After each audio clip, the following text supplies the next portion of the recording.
Hi guys, it's Sherry. Today I am going to be working with some transfer paper. I'm going to show you how exactly to work with it, use it, and if it remains sticky or wet from the ink, I'm going to show you how to work with that. I did a video a little while ago on that, and I got some updated information, so I really want to just update it, get rid of that video, and solely work on one that will be the easiest for you to really work with transfer paper.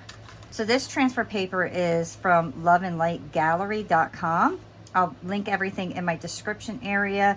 I'll give you a coupon code as well, things along those lines. So the very first thing you want to do is cut out the piece that you want to use. I love that transfer paper is able to be cut, and you can really just create your own size to what you want to use, so you don't have to use the entire piece right away. I have my clay because I am actually going to be making some earrings and stuff out of this. I have my clay rolled out to the 4th thickest setting on my pasta machine. And to use the transfer paper, all you do is put it upside down. You rub it on. I am going to just trim up my clay here. Put my extra off to the side. And just let that sit for a few minutes. I let my clay sit for a little bit. So now I'm just going to take my water and I'm going to spray my entire piece of clay.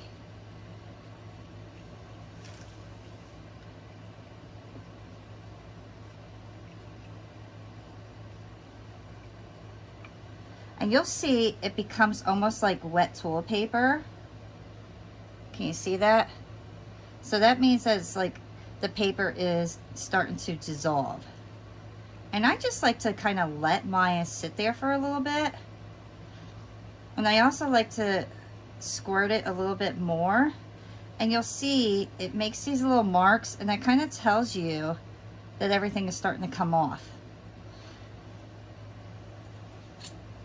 I'll then grab my blade and I'll just take off the top layer, and I run it through softly.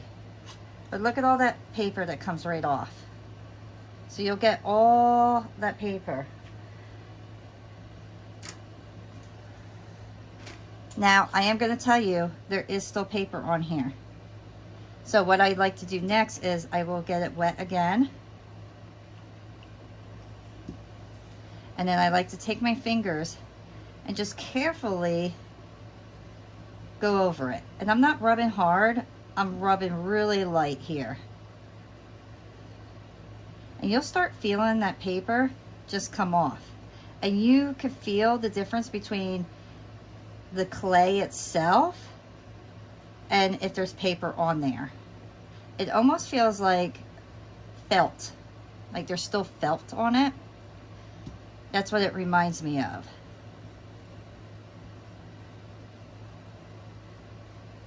So once I stop feeling that and I get like that contact of the actual clay, then I know that I don't have to go over that area. Now don't go crazy, you don't have to get every little piece of paper off. I just like to make sure that I get most of it off. And take your time on it. You don't have to rush through it. And you always want to be gentle, because if you're rough on it, the ink will come off. So always just be gentle with your stuff. And I think I got everything off. I'm feeling very, very little, nothing of concern to me. So I think I'm pretty good there.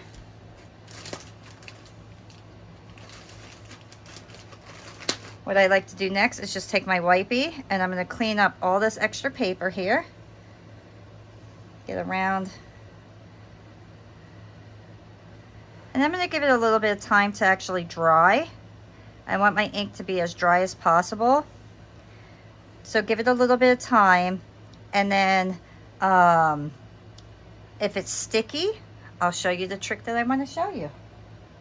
So I let this dry for about 15 minutes. Now we're going to do a little touch test. You can see my hands are clean, and I'm just going to press down lightly, and you can see it is still sticky. So what I am going to do is I need to be able to move this around and use this. If you watched my other videos, I'm telling you, avoid at all costs touching the top. You don't have to do that anymore. By putting this baby powder on, you will be able to touch it, move it, work with it, do whatever you need to do to create your piece. And you do not need a lot of baby powder. I'm going to brush most of this off. And it looks like it's going to dull the color. Do not worry about that. All of this baby powder is going to get absorbed into your piece, and you're not even going to know it was there. So now you can see I could touch this. I can move it. I can do whatever I need to do. So let me lift this up to show you. You see? So no more sticky. I can rub my hands here. Nothing. Okay? So that trick right there will help you be able to work with all your transfer papers. Now, some people will use cornstarch. I personally do not like cornstarch. It's thick, it gets clumpy. Baby powder is my go-to. If you like cornstarch, use your cornstarch. But my recommendation is going to be the baby powder. So now I gotta decide. I want to make a pair of earrings with these, and I want them to kind of be similar. So I want to grab areas. So like here's a beautiful blue and here's a blue. And I got these cutters from Elena's Clay Corner. Love her stuff. Very, very sharp. So right there. A nice pendant. Because who doesn't love a pendant?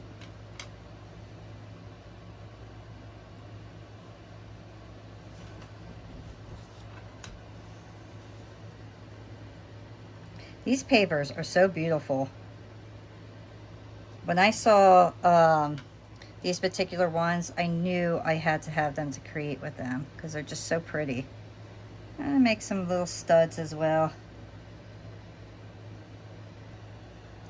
So I'm just going to smooth out my edges here. And I'm going to wait a few minutes. I want to show you what it looks like when that powder starts seeping into your clay, because it will get sticky again. But I want to reassure you guys that the powder does not destroy your piece. So I'm going to bake these right on here. I like to press it down. Make sure that there's no air underneath your clay piece. Sometimes people forget that, and then they wonder why they have like these little pockets on their clay. And that's why, because you're not pressing them down and making sure that they're kind of on there. And the reason I'm doing it on paper is because when you do it on paper, you won't get a shiny back. Okay guys, so I let these sit for about 10 minutes, and this is what I wanted to show you. So can you see that this is shinier now? I'm hoping that if I move it, you can see it's almost like wet looking. That means the baby powder is starting to absorb. So when you use the baby powder, use a thin coat. Don't worry about it changing the color. The color is coming back. It absorbs into the clay and the ink, and you're okay. So now I'm going to place these in my oven, 275 for a half hour. Everything's already preheated. And then when they're done being baked, I'll come back. I'll put all the details on. I'll show you how to finish these up. My pieces are out of the oven. They're completely cooled off. Everything looks lovely. Very pleased with them. The first thing I want to do is just do a quick little sand. There's not much sanding that you have to do on these pieces. The cutters work beautiful. But look how nice. When we put that resin on, That's when you're really going to see the colors just pop. All right.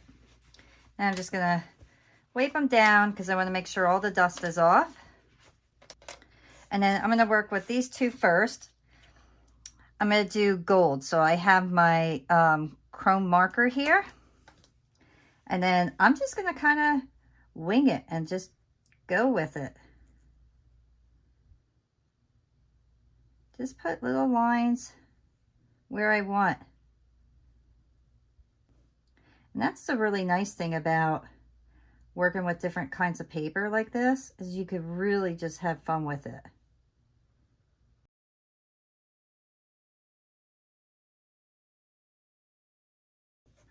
There we go.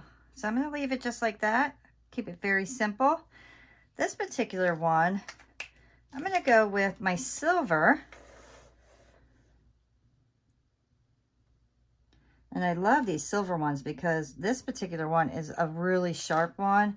So you could really put the detail in there.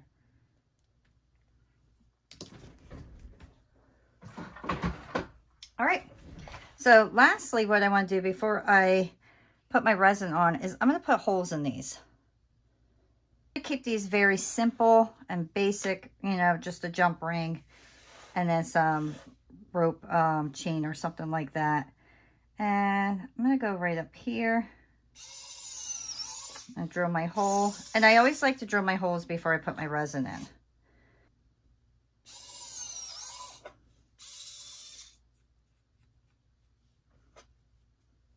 So I'm not going to do these. I'm not going to resin these right away. And the reason being is because I got to put backs on them and I'm not going to do that right now. I'm just mainly going to focus on doing these, showing you how they look complete, and then these ones I'll finish later. I'm going to put my gloves on, and then I'm just going to put my resin on. This resin is going to really help just bring the piece to life. And I'm just pulling this all the way up to the sides. I'm avoiding my hole. I'm going around it. But you can see I'm just pulling that resin right up to the side. And I'm not going over it, just up to it. But you can see already, look how gorgeous that looks. I love these papers and I love the cutters. These together are absolutely gorgeous. The shape of those cutters are so perfect for this paper. If you're ever working with resin, try to get a mat that you could kind of move instead of moving your actual piece.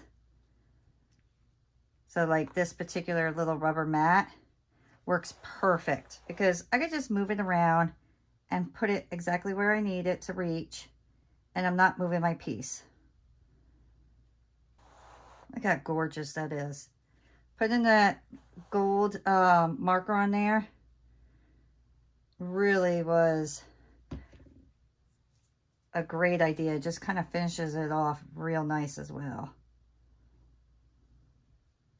And I'm going to edge these all off in that gold just to make it look 100%. Another thing, if you're not used to working with resin, move a little bit slower. This way it doesn't spill over on you.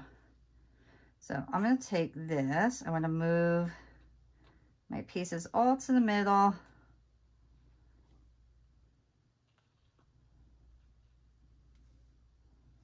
There we go. Let me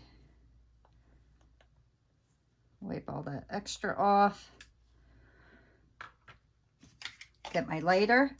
You always want to use a lighter to pop any hole or any holes, to pop any bubbles that might be in your resin. This way you have a beautiful crystal clear finish. Okay, so now I'll put these under my UV light. All right, guys, so I jumped ahead. I ended up edging off all my pieces here. You'll see that I edged everything real nice. I did the top as well with my marker, but look how gorgeous these came out. Are those not absolutely stunning? I love these. And then the silver ones I edged everything beautifully as well. And then I just added my wood post. But look at that. How perfect would this be just wearing a pair of jeans, any of these, and a cute little top.